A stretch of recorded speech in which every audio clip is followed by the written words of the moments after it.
Olá pessoal, estamos aqui com mais um episódio de Talks, hoje com a equipe Heavy Atom. O assunto de hoje vai ser documentação na FTC e a importância dela. Olá meninas, podem se apresentar pra gente? Oi gente, tudo bom com vocês? Meu nome é Mirella Picanço, eu tenho 15 anos, possuo 3 temporadas na First Tech Challenge, sendo elas a Power Play, a Center Stage e a Into the Deep. Atualmente eu faço parte da Atributo de equipe, gerenciando e organizando juntamente a Isa. Oi, tudo bom? Meu nome é Isabela Telino, eu tenho 17 anos. Eu também tenho 4 temporadas de First, sendo 2 de FLL e 2 de FTC. Participei da Center Stage e agora estou participando da Into the Deep. Eu faço parte do MCI, especificamente da parte de documentação do robô. E estou com Mirella também nessa parte de estratégia de equipe e parte de documentação. E estou muito feliz de estar aqui participando. Para darmos esse início, quais ferramentas ou métodos de organização ou cronogramas de equipe mesmo que vocês consideram fundamental para a construção do caderno de engenharia? Bom, calma.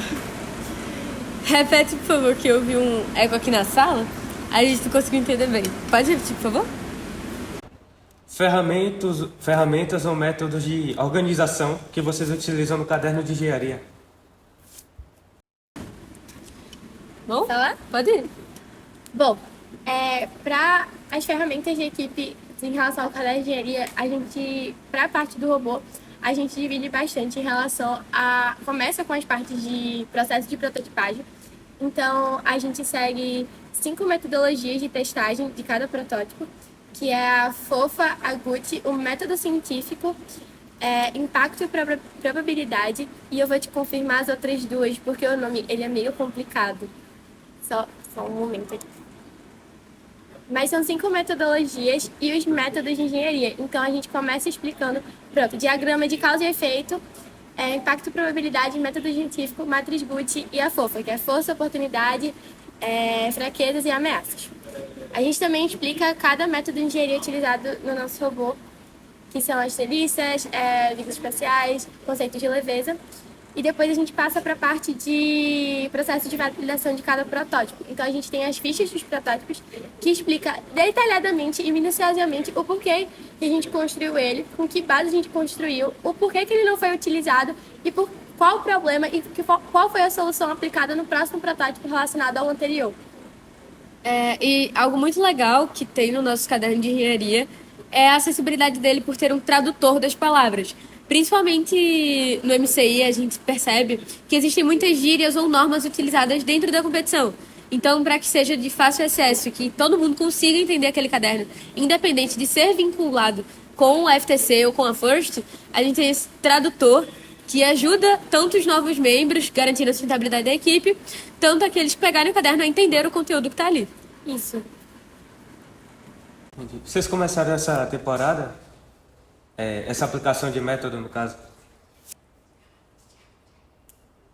Então, na temporada passada a gente tinha, mas era menor. Não tinha tantos métodos e não era tão a fundo. O nosso objetivo na documentação são 2, mas o primeiro é tanto para passar para as próximas gerações das equipes. Então, tipo assim, a futura geração da Heavy pegue aquele caderno e consiga entender exatamente tudo o que aconteceu naquela temporada para que, caso exista algum recurso, eles possam passar para a temporada deles. E o segundo objetivo é que pessoas fora da First consigam entender o que acontece dentro do todo o nosso trabalho com facilidade. Então a gente justamente prezou por usar esses métodos por ver a facilidade de entendimento que tem dentro deles. Entendi. Então, essa estratégia de utilizar traduções para pessoas tipo mais leiga, fora da área, entender esse portfólio é muito interessante.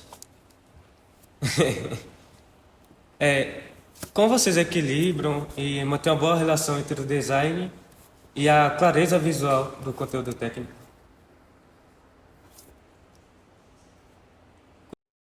Continuando na documentação, no caso.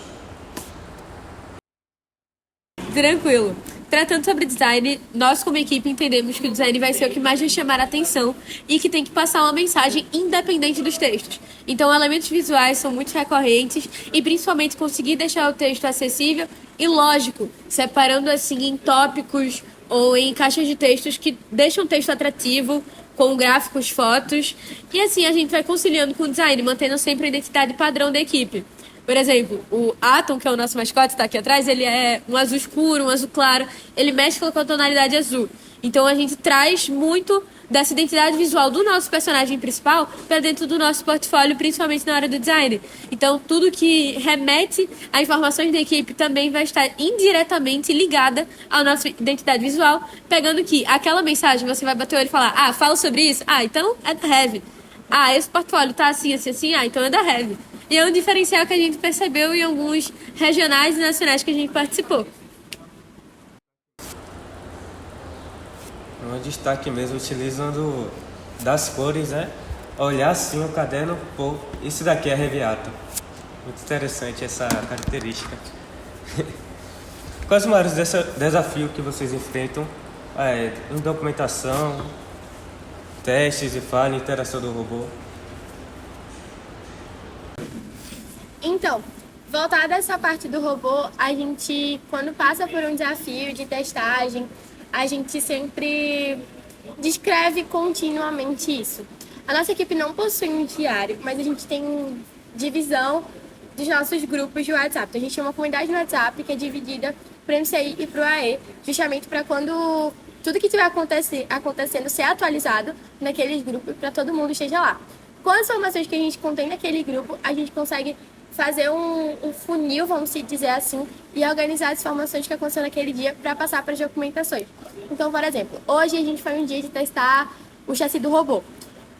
Aconteceu tais e tais e tais problemas. A gente manda no grupo, quando pega do grupo, passa para a documentação e detalha minuciosamente o que aconteceu. E aplica aquelas metodologias que eu falei anteriormente. Então, por exemplo, aconteceu tal coisa com o chassi. Se a gente vai saber se a gente vai usar ele, a gente vai validar com as metodologias que a gente usou. Se ele passar pelas metodologias, a gente continua todo o processo de documentação dele. Então isso torna meio que um diário, não com a não nomenclatura de diário, que foi uma escolha estratégica da equipe devido a mudanças no regulamento, premiações. E não só até por isso, o diário acaba se tornando mais extenso e a gente acaba não encontrando uma informação muito necessária. Então, em qual dia eu vou saber que teve uma mudança crucial no chassi? Se eu olhar a ficha do chassi daquele protótipo, eu vou descobrir qual foi o dia que teve essa mudança. No diário, talvez seja mais difícil de a gente procurar. Então é como se fosse um diário de bordo, só que em grupos de WhatsApp, não é isso? No grupo. Mais ou menos isso. No grupo. A gente divide em ficha de protótipo. Quando chega no diário de engenharia, é ficha do protótipo. Naquela ficha tem detalhado exatamente o que aconteceu. Então, tipo, uma mudança crucial foi em, tipo, sei lá, o dia de hoje, 17/12. Então, a gente explica minuciosamente qual foi a mudança crucial que teve nesse dia e o porquê. A gente só põe lá datas mais importantes. Um bom desempenho, ótimo desempenho na sua documentação, o que é extremamente necessário. Você destacaria assim? Olha, quando a gente trata de documentação, assim como o robô possui testes de validação, a documentação também possui. Então, metodologias de escrita são fundamentais. E aí é aquele momento de quem é do AE ou de quem está ali lidando mais com as documentações, todo mundo da equipe para e separa o que é portfólio e o que é documentação. Por quê? Há uma estratégia que eu diria que são totalmente diferentes para quem está escrevendo um caderno e para quem está escrevendo um portfólio, por exemplo. Nos cadernos e no portfólio, é impossível não usar um 5W2H, que é uma metodologia que auxilia muito, principalmente na parte de escrita sobre projetos, sobre ações realizadas, eventos, onde ali você consegue descrever o que aconteceu no seu dia. Então, uma metodologia que, assim, eu digo que não dá para viver sem dentro desse mundo de documentações é a 5W2H. A Smart também é muito boa para uma organização de equipe, isso ajuda bastante. Kanban é algo muito utilizado também. E o que eu diria, referente assim, tenham no caderno ou no portfólio, em qualquer documentação, é clareza. É entender que eu não preciso usar sempre uma linguagem formal demais para aparentar ser mais domínio do que eu falo. Às vezes, a imagem que você transmite não... Menos é mais. O menos é mais, não necessariamente está ligado à formalidade. E sim a como você trata a dinâmica do texto. Então, ser direto ao ponto e objetivo é algo extremamente importante, principalmente no ver da FTC, em documentações oficiais como o portfólio. Para os juízes isso é maravilhoso. Para uma documentação de caderno que é algo mais extenso, detalha tudo. Segue o 5W2H, segue os SMARTs, segue as metodologias de aplicação, que são impacto probabilidade, método científico, matriz Foff-Gut, que ajudam muito. Então, avaliar de qual rumo você quer chegar com aquela documentação, avaliar do que você quer escrever. Existem várias metodologias que vão te ajudar diretamente com isso. Então a chave seria métodos de organização e comunicação da equipe, é isso? Pelo que eu entendi. Sim. Uma coisa que eu queria saber... Eita, desculpa. Pode continuar. Não, com certeza. Acho que a melhor coisa para validar se sua documentação tá bem clara é você pegar uma pessoa que desconhece completamente o mundo da First Tech Challenge, pedir para ela ler e te pedir para ela te explicar o que é que ela entendeu.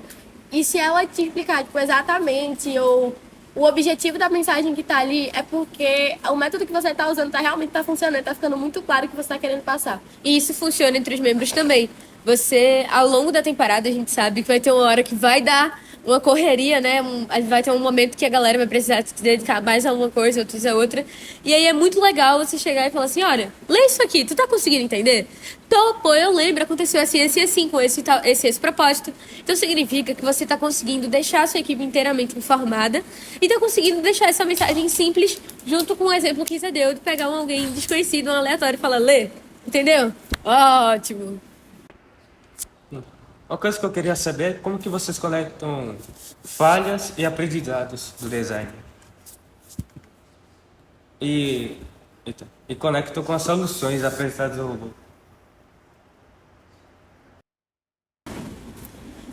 Então, na parte do robô, a gente sempre começa com um ponto crucial do o que a gente precisa fazer. Então, a gente define aquela questão de estratégia e tal.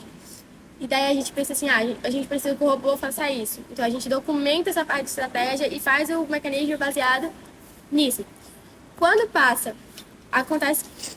criou o primeiro protótipo e ele apresentou falhas, quais foram as falhas que ele impede para chegar no nosso objetivo e como que a gente pode corrigir elas? Então são perguntas que a gente faz para nós mesmos e passa isso, que nem eu disse anteriormente, bem detalhado. E com essas falhas são tipo problemáticas.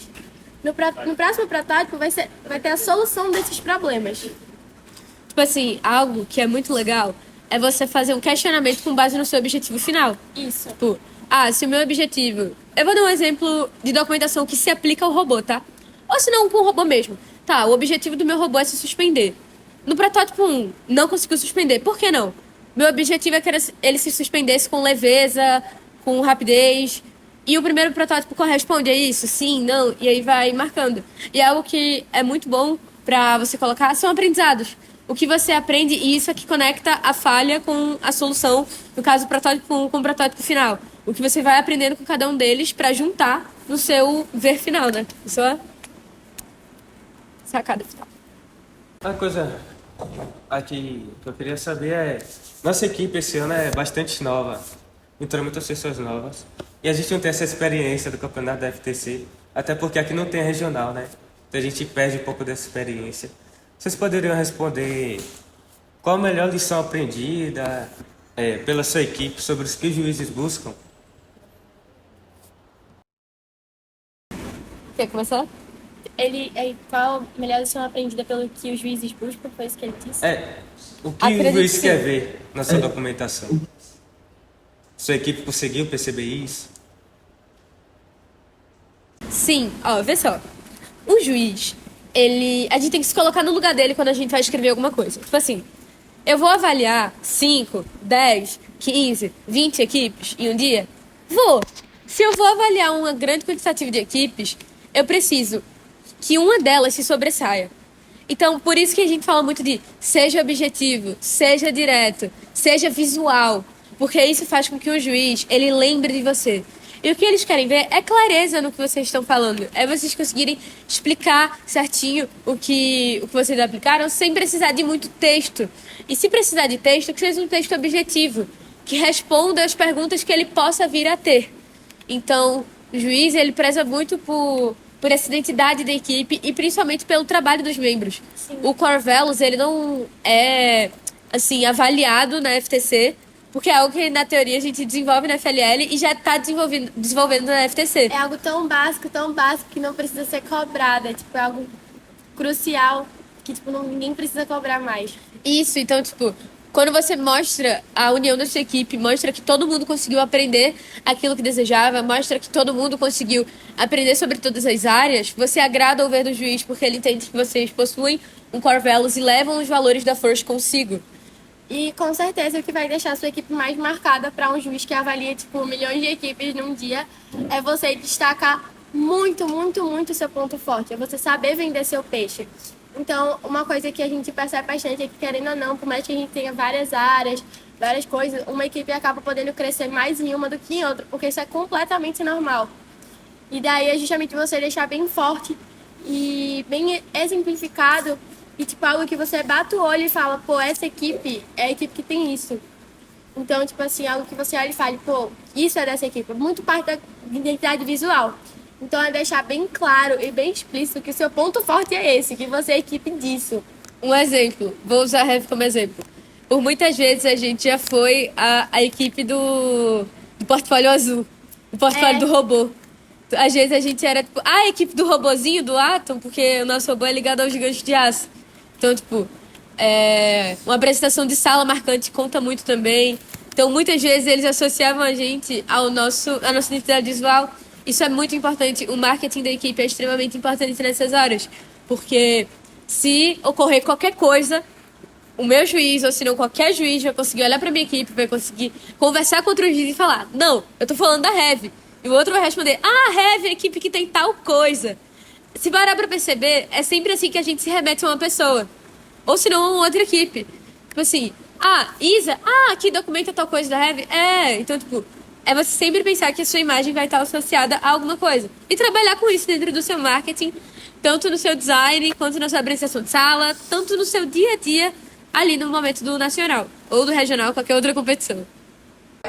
Gente, a gente está chegando ao final aqui. Muito obrigado pela sua participação, pela experiência transmitida. A gente fica muito feliz que a gente possa fazer mais reuniões mais vezes, né? Ter essa transmissão de conhecimento. Muito obrigado, estamos encerrando por hoje. Muito obrigada, equipe. Adoramos participar desse momento. Bom campeonato e até breve nos vemos em Brasília. Obrigado.